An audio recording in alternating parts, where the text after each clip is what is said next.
ইতালির রোমে কনসার্ট শেষে হোটেল রুম নোংরা করে চলে যাওয়ার অভিযোগে সোশ্যাল মিডিয়ায় চর্চার মুখে পড়েন নগরবাউল খ্যাত জনপ্রিয় রক তারকা জেমস।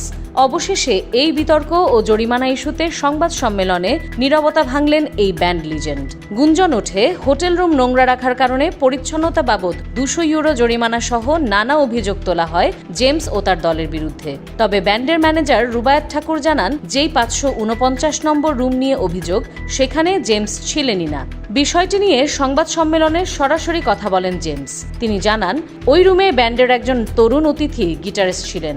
বলেছেন, রুমটিতে আমাদের একজন অতিথি গিটারিস্ট ছিলেন, ইয়াং ছেলে, তারা হয়তো পরিষ্কার করেনি, কিন্তু এটি বড় কোনো ইস্যু নয়। হোটেলে অনেক সময় এমন ঘটনা ঘটে থাকে।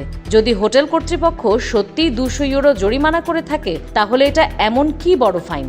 যোগাযোগ ছাড়া হোটেল ছাড়ার অভিযোগ প্রসঙ্গে ম্যানেজার জানান, হোটেল ত্যাগ করার সময় কর্তৃপক্ষ কিছুই বলেনি, অথচ দলটি ভেনিসে চলে যাওয়ার পর সেখানে অভিযোগ আনা হয়, যা অগ্রহণযোগ্য।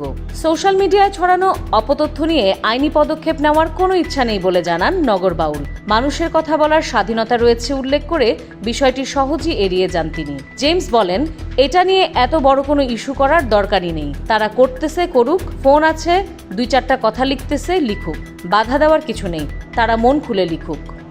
বিনোদন ডেস্ক, খোলা কাগজ, ঢাকা।